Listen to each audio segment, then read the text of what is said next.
Live.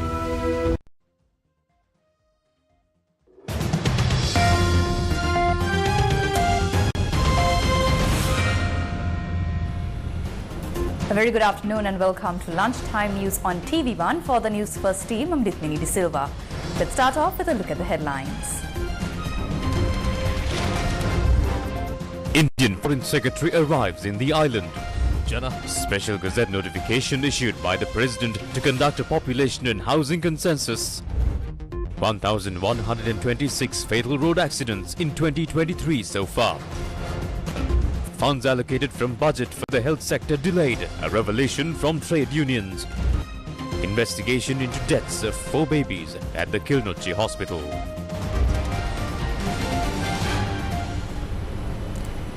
The President's Media Division said a meeting is due to be held this afternoon between Indian Foreign Secretary Vinay Mohan Kwatra and President Ranil Wickremesinghe.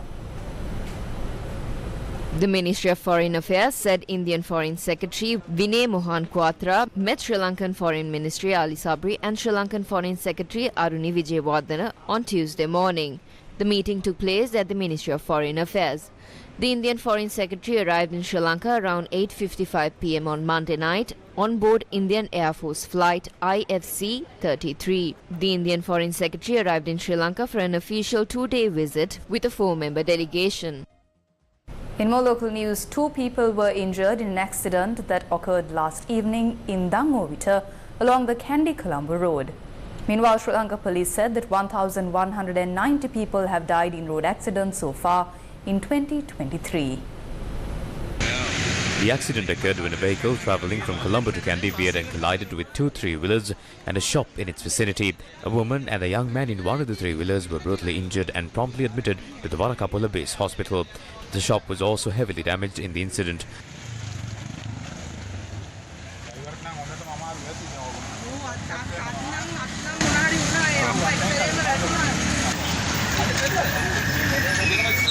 Meanwhile, an accident took place last evening on the Ambevilla-Rendapola main road.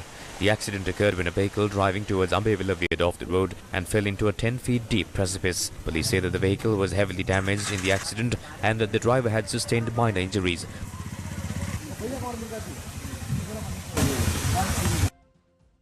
According to the police, 1,192 people have died in road accidents so far in 2023. Police spokesman SSP Nihal Taldua says 1,126 fatal accidents occurred during the year so far. He added that many accidents had occurred due to the carelessness of drivers. We know that most patients at the Apeksha hospital are cancer patients. We have generous donors who provide us essential medicines and equipment. We would like to ask any local or foreign donors to donate if at all possible. We have specialized donation units to handle medicines and other types of donations as well. You may reach out to the hospital administration and donate.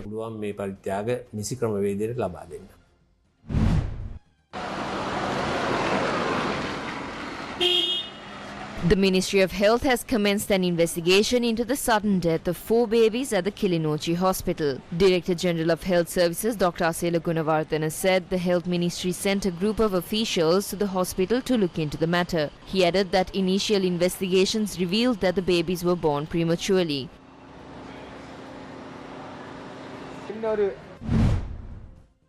Speaking during a media briefing on Tuesday, the National Movement of Medical Professionals said the health services are not receiving the financial provisions allocated through the budget.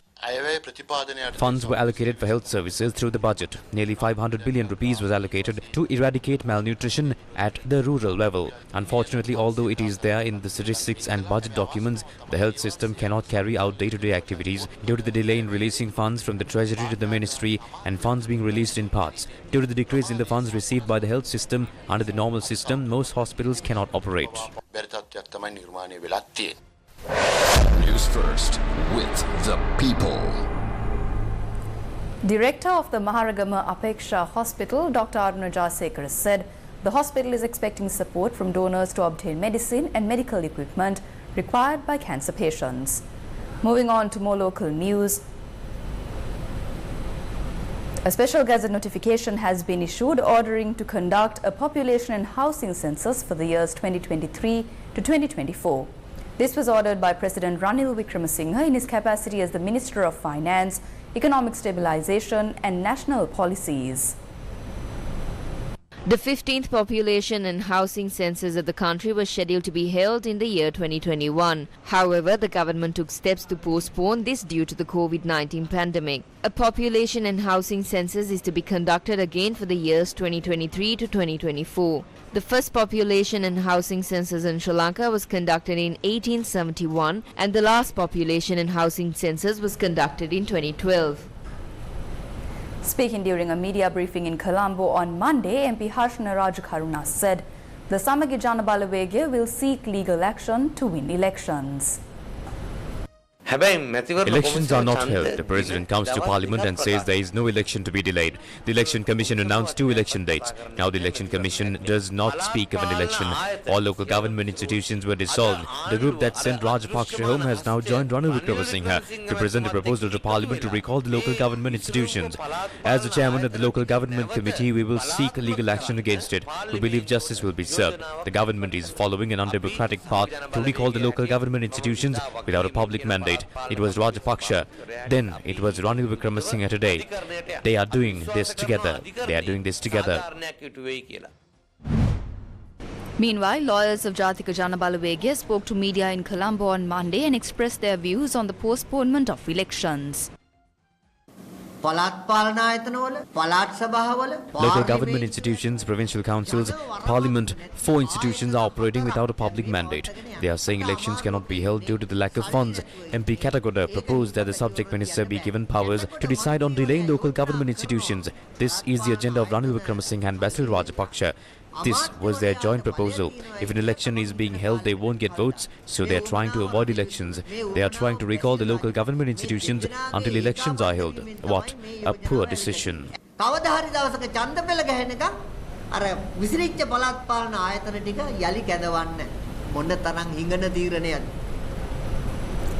party leaders' meeting of the Uttara Lanka Sabagya was held in Colombo on Monday. Party representatives held discussions regarding the new Labour Act and the current political situation. The usual taking loans and enjoying was no more, but now they've started it again. They try to get a few funds from India or the World Bank because the paying of loan installments has not begun yet and there is a time window for now. 76% of the interest that must be paid is for international sovereign bonds. This was what led to the crisis. The person who began the crisis is trying to take the helm and solve it. In other local news, the Human Rights Council adopted the Universal Periodic Review outcomes of Pakistan, Japan and Sri Lanka yesterday. The Human Rights Council adopted the Universal Periodic Review outcomes of Pakistan, Japan and Sri Lanka yesterday. In terms of Sri Lanka, the Vice President of the Council said that out of the 294 recommendations received, 173 enjoyed the support of Sri Lanka and 121 were noted as well. In the presentation of the report, it mentioned that there were a significant number of recommendations pertaining to the Prevention of Terrorism Act, and the government had undertaken to repeal the act as a voluntary pledge. It added that Sri Lanka remained committed to pursuing efforts to achieve tangible progress in national reconciliation through domestic mechanisms with the assistance of international partners.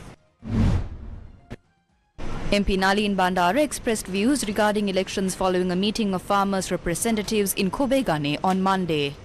The government postponed the local government elections because they don't have votes. The president hopes to conduct the presidential election. The Ranil Wickremesinghe we know will not hold elections or run for the elections if he can't win. The parliamentary election or the presidential election will most likely be held next year.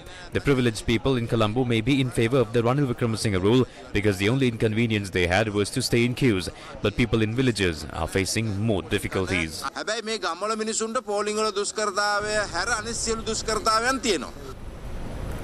All Island United Samurudhi Development Officers Society spoke to the media on the costs incurred by the Aswasuma Welfare Benefit Scheme today.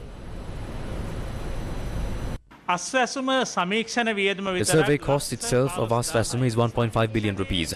The expense for the appeals process is 1 billion as estimated by the government. When the total expense for Aswasama is 2.5 billion, we would like to say to the President, the government and the Chairman of the Welfare Benefits Board that this expense has helped only the truly helpless people. Thousands of families could have been given some of the benefits from this 2.5 billion rupees for months. If you are under the false assumption that things are going well, think again. The IMF said that the social protection net must be strengthened in the country. What they said wasn't to not stop the existing social protection benefits.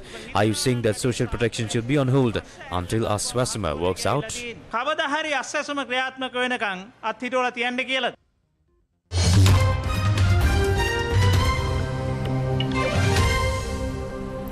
US President Joe Biden met with Britain's King Charles III at Windsor Castle 2 months after skipping his coronation. The US President's absence from the ceremony in May 2023 triggered speculation that he may have been snubbing the monarchy. The two leaders used their first meeting to talk about climate change, something that King Charles has been very passionate about, asking companies to do more for clean energy in developing countries. Joe Biden and King Charles participated in a climate-focused meeting with officials from the financial and philanthropic sectors. John Kerry, the U.S. envoy on climate, also attended the roundtable. Jake Sullivan, the White House National Security Advisor, said that Joe Biden has much respect for the King's commitment on climate. King Charles' support for initiatives on climate change dates back to 1970 and has frequently been criticized by the British media in the past. NATO chief Jens Stoltenberg says that Turkey's President Recep Tayyip Erdogan has agreed to support Sweden's bid to join NATO.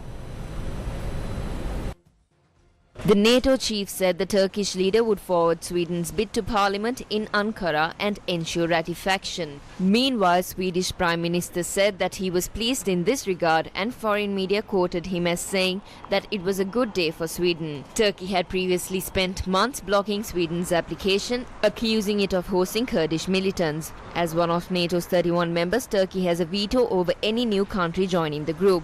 Reacting to the news, US President Joe Biden said he welcomed the commitment by President Erdogan to proceed with swift ratification. This is in a backdrop where NATO leaders are gathering in Lithuania for a crucial summit that could shape the direction of the war in Ukraine and the future of the Western alliance.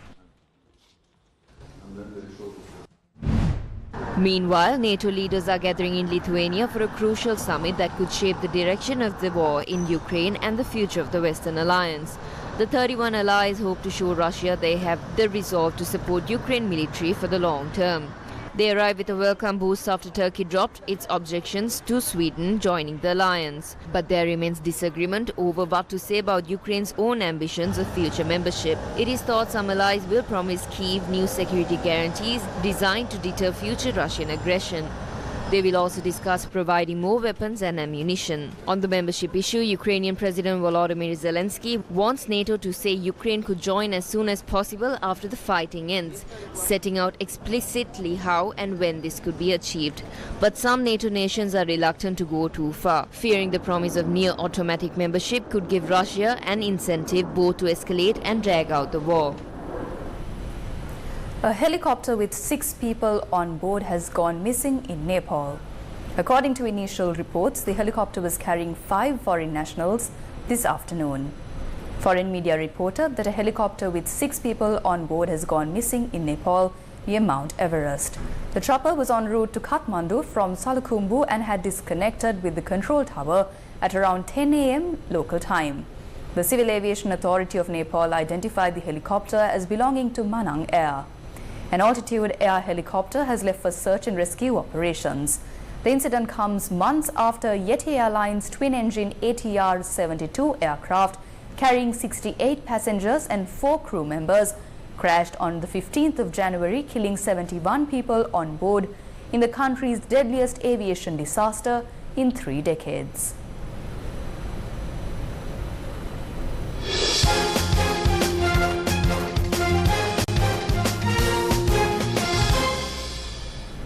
The Indian and Nepal teams participating in the 2023 Emerging Teams Asia Cup visited Sri Lanka. Sri Lanka will host the 2023 Emerging Teams Asia Cup organised by the Asian Cricket Council. The tournament will see the participation of 8 countries. The A team of Afghanistan, Bangladesh, India, Pakistan, Oman, the United Arab Emirates and host Sri Lanka's A cricket teams will join in this regard as well. Meanwhile, the Nepal national team arrived in the country as well. The preliminary round of matches will be held in 2 groups. Afghanistan, Bangladesh, Oman and hosts Sri Lanka will compete in Group A of the preliminary round. The Indian A team also arrived in the island yesterday and they will compete in Group B, which includes teams from Nepal, Pakistan and the United Arab Emirates. The 2023 Emerging Teams Asia Cup is scheduled to be held from the 13th to 23rd of July.